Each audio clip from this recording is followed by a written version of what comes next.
All right, let's get everything started this afternoon. Welcome to the lead. Yours with Sean Garrity inside the building. We're going to be talking about some stuff tonight. Let me just get this, get the flyer off the screen. Of course, the lead is proudly sponsored by The Dribbler. Fueling your passion. Go check them out at The Dribbler on Instagram. And of course, we're brought to you live with in association with Jamaicans.com. Go check it out. And you get to replay on Super Jams on a Wednesday from between 12 and noon. Yours truly will be right there for you. All right. So tonight we've got a couple of things we're going to talk about. The main thing tonight we're talking about is the nominations for the female track athlete of the year. I take particular interest in that because of some nominees who are mentioned. But before we get into that, something's been happening in Jamaica least recently in regards to track and field. We've got a couple of athletes who have decided to return home, namely Janique Brown and Janelle Smith. Now, as reported, the talented sprinter Janique Brown is now training with MVP Track Club after recently returning to the island. Brown is the former national record holder in the 100-meter hurdles and now the third fastest Jamaican woman in history.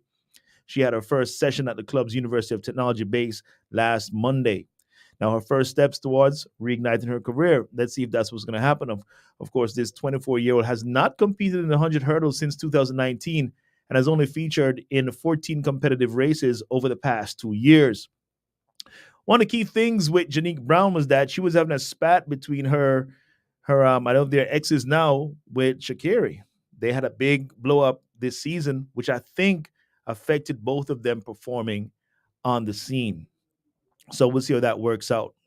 Now, however, um, Brown is also amongst some of the several new faces at MVP, in particular sprinter Janelle Smith, the 2019 World Championship Relay Gold Medal winner, and Tina and Tia Clayton, who have also made that their home in recent years. Of course, Brianna Williams, she went to Jamaica, but she's made Titans her hometown. But however, Brown's move to MVP comes after, we just mentioned that the bitter row between her and Shakira Richardson, and it's somehow derailed both of their athletes' careers. Now, the Jamaican, she will, however, look to get back on track and return to the scene with a 12.40 seconds in her pedigree, which was the time she clocked to win the NCAA championships back in 2019. She was with the University of Arkansas. All right. So I've just noticed that there's a trend with our ladies going back home, which is not a bad trend, but I really wonder what is the main reason why they're going home to train in Jamaica, and especially somebody like Janique, who last I remember she was probably in Florida, and then Janelle, she was also in Florida because I actually saw her after her accident. Janelle had an accident, I think it was 2020 or 2021, and the car looked very bad, and she had time off, but I think she also had surgery done to get her back. Now I saw her in practice during that time period, and of course she was trying to come back, but it was not. She really wasn't looking right. So I guess they shut it down and went about their business for that season.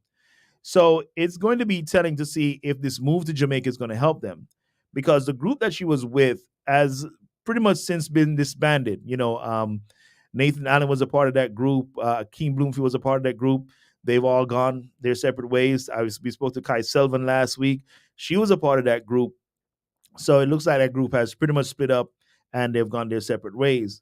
But the key thing to note for me with, especially when athletes of that caliber return to Jamaica, um, is what the adjustment is going to be, because we're really looking for a reignition in their track and field careers. And I know there's those who are going to say that, well, Jamaica has the best coaches, right? Jamaica has the best facilities, the best this and the best that. But is it the best social environment for their development, having been the professional in the US for so long? I think that's something that I'm pretty sure they discussed it among the people who matter, not me, but that's okay. We want to see how this plays out as it goes out. I want to say especially good afternoon to Miss Janice, representing the Jamaica flag always. Um, but we do have some more things to talk about. So I just want to say I wish the ladies all the best in their endeavors. Um, but in particular, something that strikes my mind as they make that move down to Jamaica. The triple threat, the triple towers are still there. Sherika, Shelley, and Elaine. So especially with a move like Brianna, she goes down. Like, where does she fit in that whole Rubik's cube, in that puzzle? Because it's going to take sub 10-8 to make that team if you want to be one of the top three running the race, right? So we might have the improvement on the clock, but will it improve the standing on the team to represent Jamaica at the major championships? That is a big part of why this move is being made. So unless you could topple over one of the big three in the short run, then yeah, it makes sense. But if you're still going to finish fourth and fifth, then did it really make sense to make such a drastic move? Because the season could play out as if it was a failure if you didn't take it to the top three. Because that's the key measure of success with the move. Will you be the person who represents Jamaica in the 100 flat or the 200? Not the 4x1, not the 4x4, not the 4x high jump. Will you be the one to represent Jamaica in that 100 or 200? That is going to be the key measure of success. Because even if you run personal bests and you're not the person on the track in that 1 or the 200, you could spell, or those who are going to say that it was a failed experiment. All right? You can agree to disagree, you can agree to agree. But that is going to be the measure of success of anyone who goes down to try to make it better. Improving your time is one part, but will you be that person on the team? All right? So that's what we got going on with the moves as people make their moves back to Jamaica. Now, the we were running a poll on my other side about the girls and who would be the nominations for the female athlete of the year. Of course, those nominations close off on October 31st. But let me bring up the official, right? Let me bring up the official right here because this is something that I really want to know from you. So this week marks the opening of the voting process for the 2022 World Athletics Athletes of the Year ahead of the World Athletics 2022 awards. Now, the World Athletics is confirming both the women's and the men's. Both categories have 10 athletes. The athletes were selected by an international panel of athletics experts comprising of representatives from all 6 continental areas of the world. Now, of course, it's been another memorable year in the sport, and the nomination reflects some of the standout performances achieved at the World Athletics Championship in Oregon 22, the World Indoor Championships in Belgrade, and the one-day meeting circuits and other events around the world. But before we go to the women's nominations, right, let's look at what the men have done so far. The men's nominations, right, as they say, we're looking at Christian Che from Slovenia. He's the world discus champion, Diamond League discus champion, and he also threw a national record of 71.27 meters. And he's also the European discus silver medalist, right? That's who we have right there on the men's side. Also there we have Alisson dos Santos from Brazil. You remember him? We're from Brazil. He has the world champion in the 400-meter hurdles, the Diamond League 400-meter hurdles champion, and he also ran a world-leading South American record of 46.29. Mondo Duplantis from Sweden, the Swede, world pole vault champion on indoors and outdoors, also the Diamond League and European pole vault champion.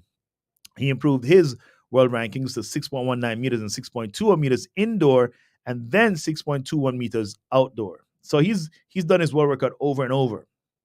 Then we got Soufiane El Bakkali, right, from Mauritius. He's a world 3,000 meters steeplechase champion, Diamond League champion, also unbeaten in 2022, and he also has a world lead of 7 minutes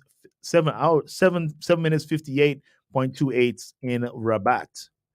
And the USA is Grant Holloway, world 110-meter hurdles champion, indoor 60-meter hurdles champion, and also the Diamond League champion in the 110s. You have Jacob Ingebrigtsen from Norway, world 5,000-meter champion, world 1,500-meter silver medalist indoors and outdoors, along with being a European 1,500 and 5,000 meters champion, the Diamond League 1,500-meter champion in a world leading time of 3:29.02. Eliud Kipchoge, Kenya, improved his world record marathon to 2:01.09. That's 2 hours, 1 minute, and 9 seconds. He's also the Berlin Marathon champion and the Tokyo Marathon champion. Noah Lyles, world 200-meter champion, Diamond League 200-meter champion as well. And he also ran a world leading national record of 19.31 to move to third on the world's all time list. I guess you know behind who? Bolt and Blake. Then you have Anderson Peters, all right, from Grenada, world javelin champion, Commonwealth javelin silver, and he threw a world leading NACAC record 93.07 meters, moving to fifth on the world all time list. And then we have Pedro Picardo from Portugal, world triple jump champion with a leading leap of 17.95, world indoor triple silver medalist, European triple champion, triple jump champion. Of course, it's a three-way voting process. Um, for me, on the men's side, it's really between Duplantis and Kipchoge, right? And the reason I gave it to Kipchoge because he's a marathoner and he's lowered the world record. That was a very tough record to beat. And I know they're still trying to go sub two, under two, in uncontrolled environments because I know they've done it before in controlled settings. So they're really trying to do it, and he's come very close to that, running 2:01.09. So shout outs to Kipchoge. It's between those two for me, and it could be between another two for you, but that's all right. You know, well, I'd love to know what you think about on the men's side, but I know on the women's side is what really has a lot more fire right now. And I give a third place to Alisson dos Santos from Brazil because he's had a banner year as well, and his run at 46:29, that's a huge run. That's a big run. All right. So just remember, by the way, just remember you could also call in at 754-200-1696 and subscribe to the YouTube channel at It's the Sean Show. All right. So next up, we have here on the women's side. This is where, like I said, things get very interesting because I have my top three as well for the women as I did for the men, right? And I might just take a little time to go through this with you because on the women's side, all right, let me explain the voting process that's going to happen. With the voting process, the three-way voting process that determines the finalists, the World Athletics Council and the World Athletics family cast their votes by email, while fans can vote online via the World Athletics social media platforms. Now, individual graphics for each nominee will be posted on Facebook, Twitter, Instagram, and YouTube later on this week. A like on Facebook, Instagram, and YouTube, or a retweet on Twitter will count as one vote. You heard? Now, the World Athletics Council's votes will count for 50% of the result, while the World Athletics family votes and the public votes will each count for 25% of the final result. And I know exactly why they do it that way. Because there are too many of us, you, we, who will vote on emotion. We will start bringing in other mitigating factors into someone's season who's on the list, right? In particular, I know exactly why the poll that I did on the Facebook group has Shelly and Fraser Price as the top one. We could easily say because they're Jamaican. So they had to limit that. You can't have a full vote because that's going to skew the thing and throw it out of whack and turn this into a popularity contest. So shout out to World Athletics for doing it the right way. And voting for World Athletes of the Year closes at midnight on Monday, the 31st of October. And at the conclusion of the voting process, 5 women and 5 men finalists will be announced by World Athletics. The winners will be revealed on World Athletics social media platforms in early December. And for further information about the World Athletics Awards 2022, that'll be announced in the coming weeks. All right. So here we go with the women's side. On the women's side, in no particular order, we have top of the list. And I'll give you a quick run through of this person's, actually in alphabetical order of their bio, just as I did with the men. We've got Tobia Musen from Nigeria. She's the World 100-meter hurdles champion, the Diamond League champion, the Commonwealth and African hurdles champion. She also set a world record in the 100 hurdles of 12.12. Then we got Chase Ely, world shot put champion and a world indoor shot put silver medalist while being a Diamond League shot put champion and threw a world leading 20.51 meters. Shelly Fraser Price from Jamaica, world 100-meter champion, claiming a fifth gold in the event, a Diamond League 100-meter champion, and ran a world leading 10.62 seconds among her record 7 sub 10.70 100-meter races for the season. Then we have Kimberly Garcia from Peru, World 20K race walk champion to win Peru's first ever World Athletics Championships medal. Then we have World 35 kilometer race walk champion in a South American record to complete a race walk double. Now, the World Athletics race walking team champion also with a 20 kilometer bronze medalist. Then we have Sherika Jackson. And I call Sherika Action Jackson, right? Action Jackson is up next. She's the World 200-meter champion, the Diamond League 200-meter champion, and she also ran a world leading 21.45 seconds to move to second on the world all-time list. Now, this is big, people. That part is big because there are those who are going to say the other record needs to go. We know this. Then we got Faith Kipyogen from Kenya, the 1500-meter world champion, the Diamond League 1500-meter champion, and she also ran a world-leading Kenyan record of 350.37, just 3/10 of a second off the world record. Then we got Yaroslava Mauchki from Ukraine, world indoor high jump champion and world high jump silver medalist with a European high jump champion in the one season. Also jumped a world leading 2.05 meters, equaling the outdoor national best. Then it gets really hot with Cindy McLaughlin from the USA, 400-meter champion in the Worlds, and also the 4x400-meter champion at the Worlds. Broke the world 400-meter record with a 51.41 at the US Champions, and then further improved that 51.41 to 50.68 to win the world title. It was embarrassing watching that race for the other athletes because you're a world-class athlete. You get beat that bad.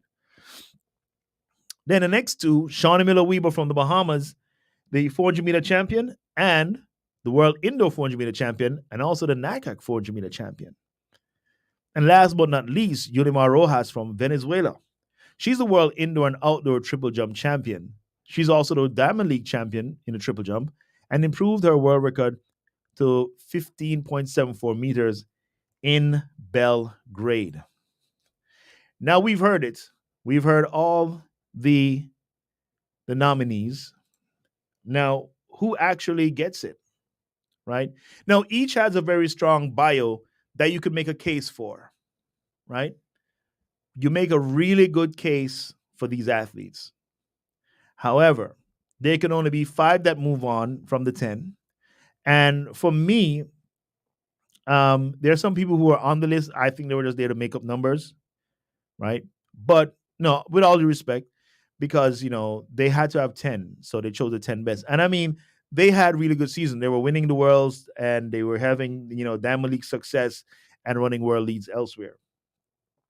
If I was to give you my top 5, let me tell you who my top 5 is for the women. Julimar Rojas, she's definitely in my top 5. Cindy McLaughlin, also in my top 5. Faith Kipyogen, in my top 5. Tobia Musen, in my top 5. And last but not least, in my top 5, you wouldn't believe it, Chase. Right. Chase Ely, the shot put champion. That world lead of 20.51 meters was big. It was big. Her victory at the USA, at the Diamond League, that was super big. I didn't put Shelly and Fraser Price in there, and I'm gonna tell you why. Shelly Ann, as much as I'm a Jamaican, just like many of us here listening, what she has done this season, we have seen this before. To be quite honest, it would take a little bit more than just running a world lead or seven sub 10.70s to get in there, right? She could be in the top five. She's probably like at the number six spot, right? But for me, my top three: Tobia Musin, Sidney McLaughlin, and Julima Rojas from Venezuela. And I'm going to tell you why. The reason is very simple. Everyone on the list has run and won their Diamond League and their World Championship title. Who's on this list? And deservedly so. They're on there. However, the difference is Amusan and McLaughlin set world records, right? Rojas also improved on her world record. And I think that's the difference maker when it comes to deciding logically who else or who should get the female track and field athlete of the year. That is why my top three are Julima Rojas, Sidney McLaughlin, and Tobia Musin. Now, I would say, who would I give it to? Let's take it a step further. Let me tell you who would I give it to. Um, it's going to either Toby or Sydney, but my edge is for Sydney to take that championship, that award. If I had voting beyond just a fan vote, my vote, my 100% vote would go to Sydney McLaughlin. And the reason is she broke the world record twice this year. Not only did she break the world record twice, the fashion in which she set that 50.68 tells us that there's something super special about Sydney, right? And I don't think she ran on the I don't believe that she ran on the something scene, on the Diamond League scene this season. So for me, that is where I draw the line. So Sydney gets the nod for me, and I don't put even Sherika. Sherika ran really well. They're both in the top five. So Sherika and Shelley would take note, 6 and 7 spots in my book, right? But definitely not the top three. And I tell you, the top three, it wasn't so difficult for me to determine the top three because there is something to be said about world records when you run them, right? And I know it might seem unfair because you might be saying, who's going to break Flojo's records? That might be what people are asking. Who is going to break Flojo's records? And until anything else can be proven, I stick by what those records are. I won't postulate what I think should be, could be, or whatever. All right. Now, if I go to the poll, I'm going to look at the poll to see what was actually said. But I can't go to what people think, right? You just have to go what was officially recorded. I wasn't there. You weren't there either. But you have to trust that the right calls were made. So from the poll that we made on the group, um, we had people voted.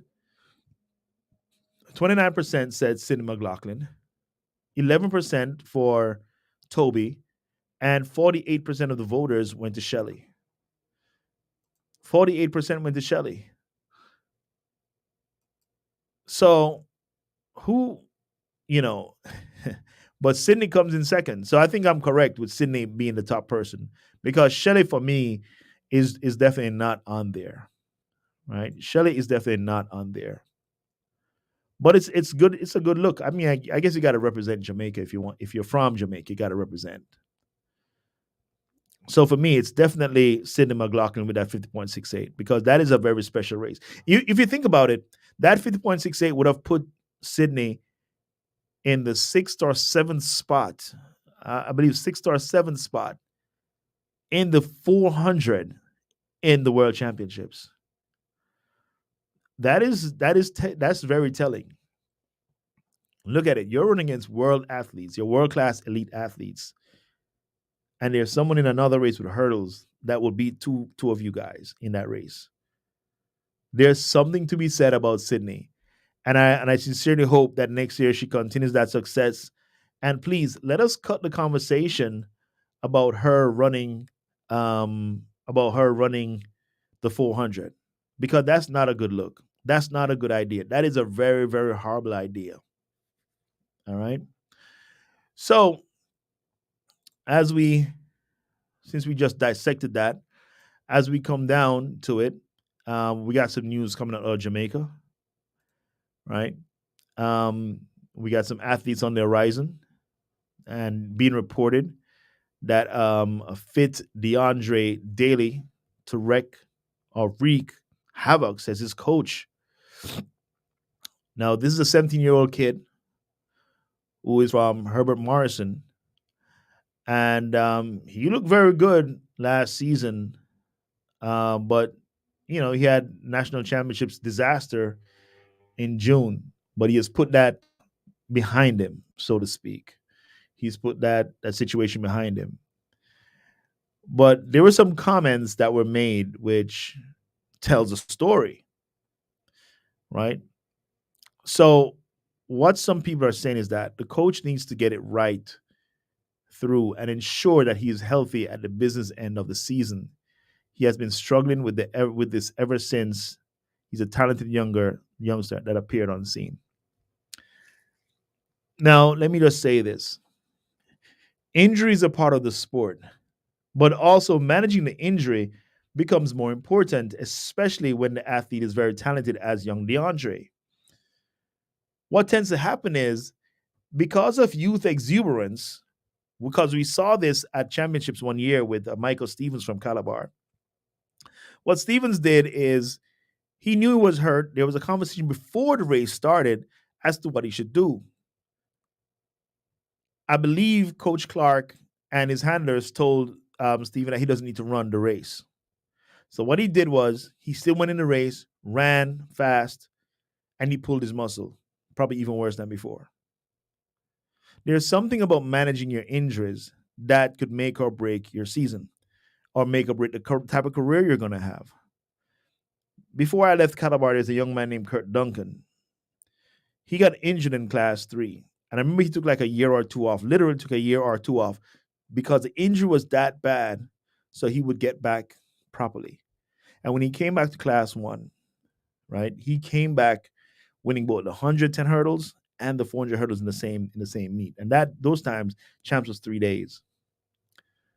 So if coach is not managing DeAndre very well, he is going to have problems, continuous problems, right? He's going to have continuous problems with his career, no matter how long or short it is.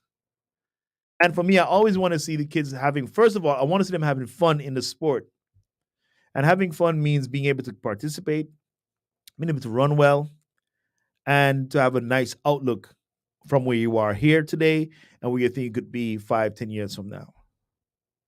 But if you're constantly getting injured because you're not taking care of the injury, then you're going to prolong it, and then the athlete will feel dejected. So we have to mitigate that. I recall my nephew when he was, over at a school, he got an injury, and they had him running on it still. You might say, well, how do you have him running on it? Because remember, a lot of these kids don't know the difference, don't know that they have a right to say, Coach, I am not running. I saw it with many athletes when I was running in high school. They don't know when to tell the coach, hey, I need to stop. Or they can't say it, because if they say it, then they're on a chopping block.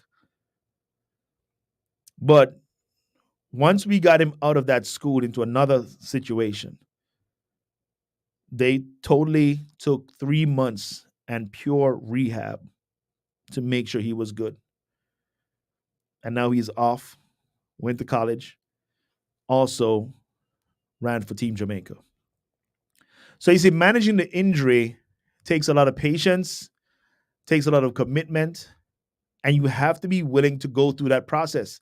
Because if you don't go through that process, you're going to be rushing and you're going to be re-injuring yourself and you'll never get better, right? And we don't want that to happen. So make sure if you got athletes who are injured, you just got to let them know. Take the time that they need. There's no rush, especially when you're young, that young, you're 17.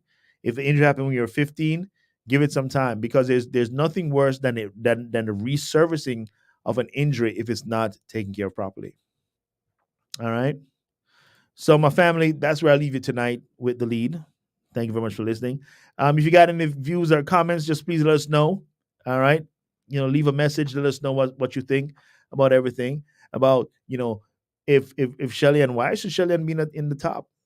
Why did they vote Shelly to be the top athlete, female athlete of the year? That's going to be interesting. All right. But that's my time, people. We'll see you again next week for more on the lead, where we talk strictly track and field right through the year. We'll probably break down on the men's side next week, right here with Sean Garrity, your host. Keep it locked in. It's been a fun pleasure. Thanks to everyone who checked in and left a comment or two. We'll see you next week. Thank you.